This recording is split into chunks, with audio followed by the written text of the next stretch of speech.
Се враќаме назад во студиото. Наш следен гостин е директорот на Државниот завод за статистика, господинот Апостол Симовски. Добродојдовте во ова студио. Добро најдов.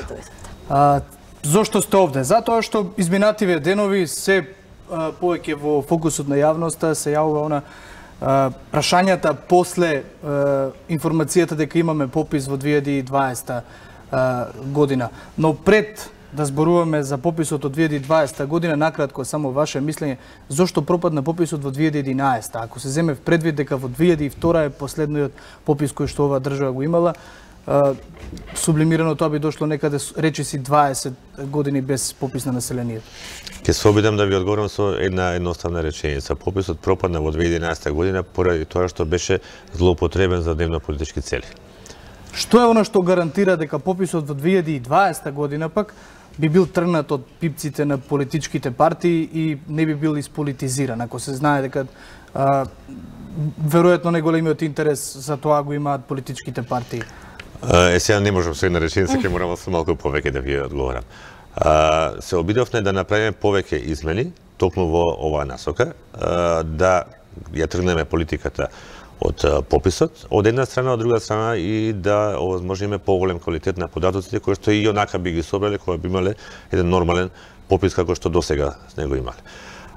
Во принцип три работи се битни кои што ги менуваме со овој попис. Првиот е тоа, првата работа која што е страшно битна е да овој попис на вистина биде професионален попис и да го спроведува статистичка институција. Имено, ако се сеќавате, во пописот 2011 година го спроведуваше така наречената државна пописна комисија која што беше политичко тело. Значи нешто што комисија предложена од владата и составот на членовите, а Заводот за статистика беше само имаше помошна функција. Значи во соработка со Заводот за статистика. Сега со предлог законот кој што наскоро ќе биде во владина процедура, кој што сега се уште на една страницата, предлагаме оваа статистичка операција да биде исклучиво во рамките на статистичките институции, значи да го спроведува Државниот завод за статистика како најспособена, најповикана институција за ваква операција, бидејќи ова статистичка операција, ништо друго. Втората голема измена е методот кој што ќе го користиме за спроведување на овој попис. Досегашниот традиционален метод го заменуваме со така наречен комбиниран метод, кој подразбира истовремено попишување на терен, она што се случуваше во традиционалниот метод и користење истовремено на бази на податоци со кои што располага државата, во кој што има многу елементи кои што се битни за пописот, многу белези за населението, веќе постојат информации во тие бази на податоци и зошто да прашуваме за нешто што го имаме веќе документирано, некаде собрано и кој што е утврдено дека е точно. Не малтретираме населението за да го гнјавиме со многу податоци кои што би ги собирале на терен, од друга страна имаме сигурност дека имаме точни податоци. И третата работа која што е предлог сега од наша страна е овој попис да не вклучува, да не ги вклучува така наречените етнички прашања, односно прашањето за етничка припадност и прашањето за религиозна припадност. Не велиме дека ова се прашања кои што поготово одекна јавноста, етничката припадност. Да, тоа е табу тема. Господине Симовски, да, кога споменавме графата со етничка припадност, вие уште од самиот старт во измените јасно и гласно го кажавте својот став дека сте поборник, односно не се откажувате од замислата дека треба да постои попис без етничка графа. Јас би бил многу среќен кога би можело да се вклучи и овој белег во пописот, меѓутоа во едни понормални околности. За жал, полето на интервенцијата на политиката во пописот беше токму ова прашање.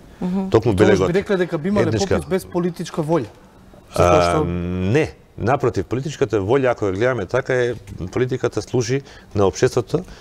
Таа е таа кој што треба да му даде правци на развојот на општеството. Ако сакаме општеството да се развива во оние правци кои што сме ги зацртале дека треба да имаме напред, да имаме по-економски појако општество, да имаме социјално појако општество, да имаме образовно појако општество, тогаш Пописот обезбедува елементи кои што политиката, говорам не на политичките структури, туку на владата како политичка институција и сите останати институции на локално ниво, образованието, социјалната заштита, здравството и така натака, да ги употребат во вистинска насока, односно да носат планови, остварливи планови кои што би се реализирале во интерес на населението.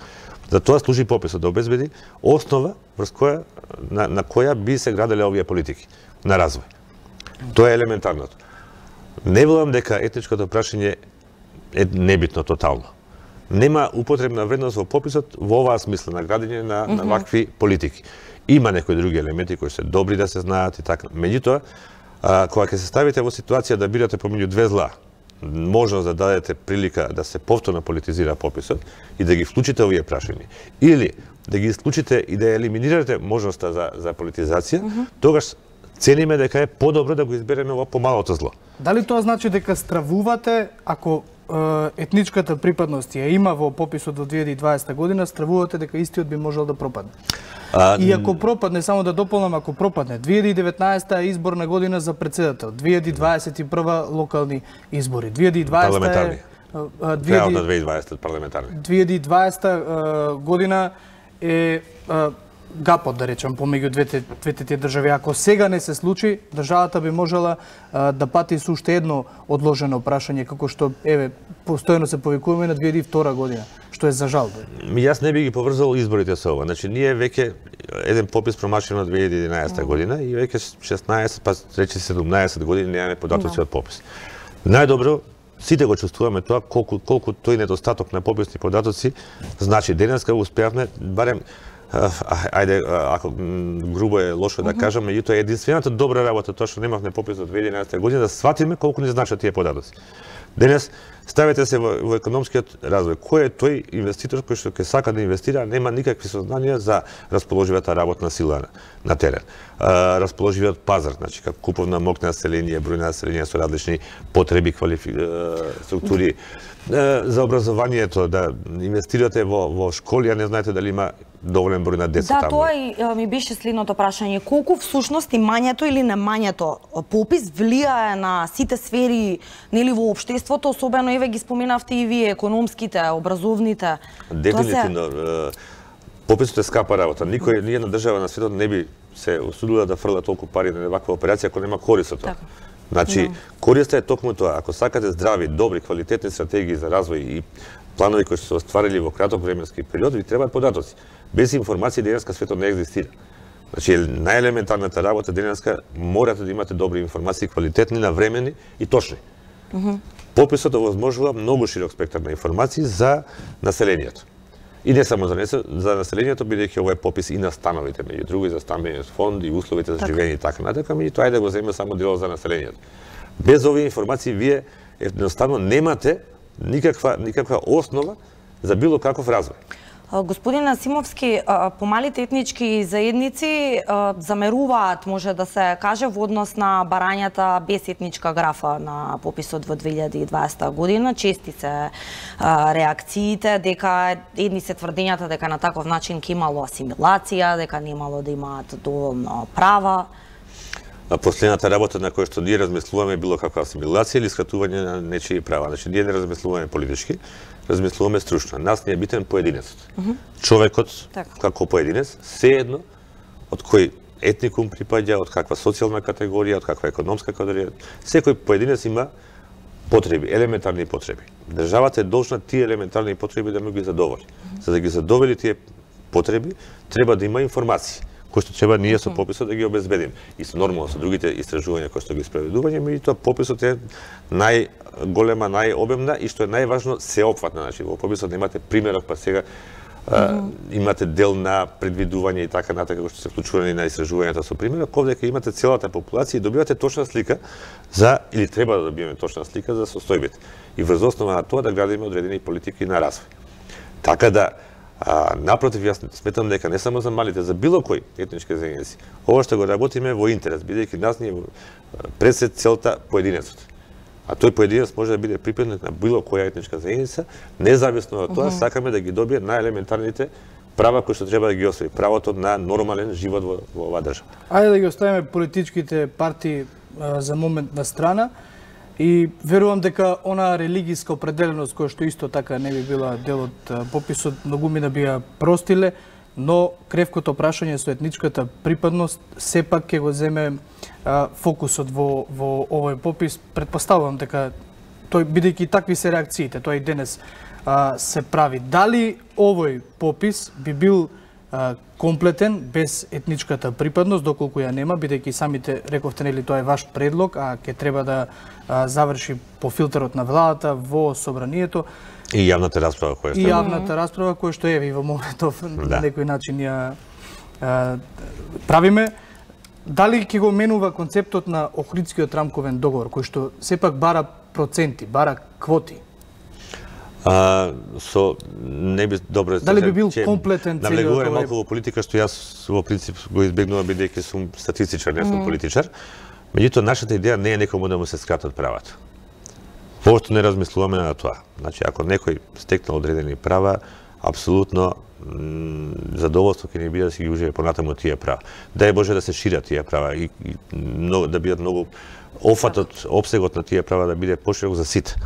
Меѓутоа, елементарното право, кажам уште еднаш повторувам, елементарното право на секој поединец во оваа држава да има нормални услови за живот.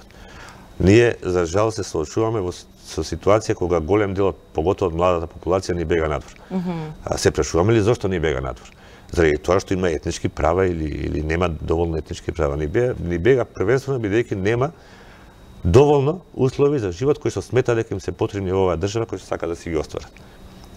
Тоа е првенственото. Сега, дали не е побитно да ги задржаме етничките права, и не викам дека нема некој ќе ги изгуби, не сум не слушал дека некој помислува на таква некоја работа, ние уште помалку имаме таква идеја, отколку ова елементарно да си ги задржиме луѓето овдека, да им овозможиме барем какви такви подобри услови за живење отколку што ги имаме во моментот. Мислам дека е тоа побитно во овој момент.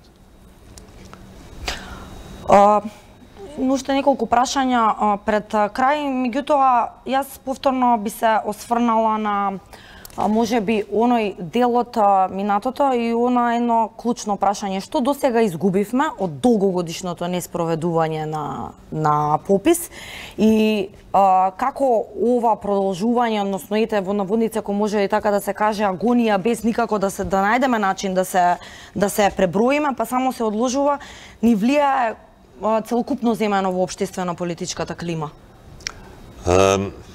Како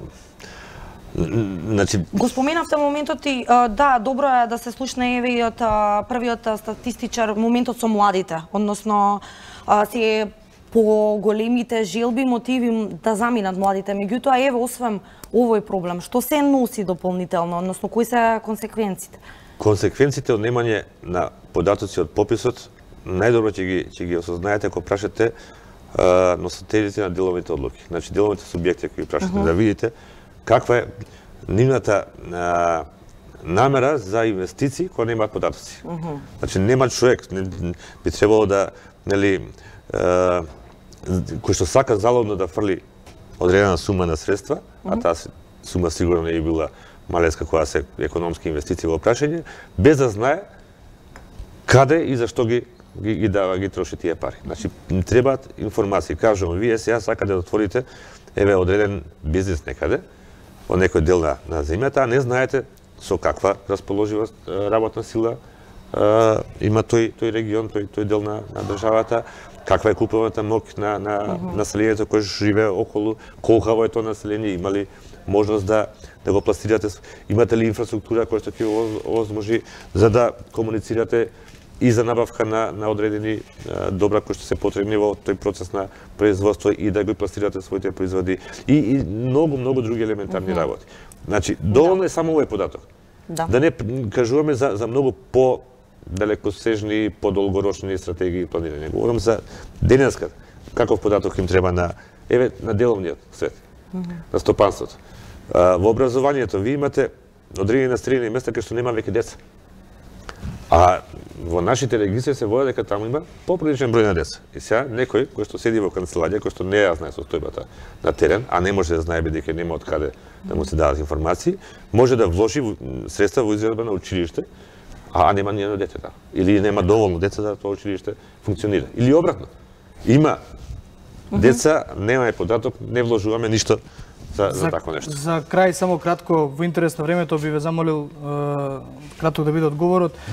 Ако 2011 пописот пропадна поради интересот на политичките партии, дали 2020 верувате дека оваа ваша идеја, дека етничката припадност не е толку важна за да го има овој попис, ќе најде на поддршка од актуелните, па и владата и опозицијата и партнерите во владата? Не. Јас сум свесен дека кога тргна со оваа идеја во јавноста, дека отвори табу тема, дека отвори Пандорина кутија, што се вели. И во почетокот реакциите беа навистина, луѓето беа вџашени со тоа што зборам јас, зашто нема како нема. Меѓутоа како проаѓа времето, многу од тие луѓе кои што во почетокот реагираа негативно на таа идеја, денес велат да, кој човек размисли, во право си. Велам јас, со оваа идеја никому не сакаме да му наштетиме. Било какви правила не сакаме да се укинат никому. Сакаме да створиме точна слика за она што е состојба во државата. Дај Боже да немаме таков политички притисок и врз пописот, па да можеме да прашуваме и за многу како да кажам, по-суптилни работи. За жал не е таква ситуација. Ние се уште сме преотоварени со таа етничка поделеност, зачауреност и слично. Меѓутоа, не знам, еднаш мора да се тргне. Некој мора да го направи првиот чекор. Така. Се надевам дека... Господине Симовски, ние многу ви благодариме за вашето гостување, иако може би пократко, секогаш има со вас што да се разговара, но има и време и други прилики, секако пописот и во иднина ќе биде Чаловски. Така, актуелна тема, време е да се одјавиме. Благодарам за поканата. Почитувани, да ви благодариме за вниманието, секако останете со програмата на 1 ТВ, со мене и со Чаловски се гледаме во среда. Пријатно.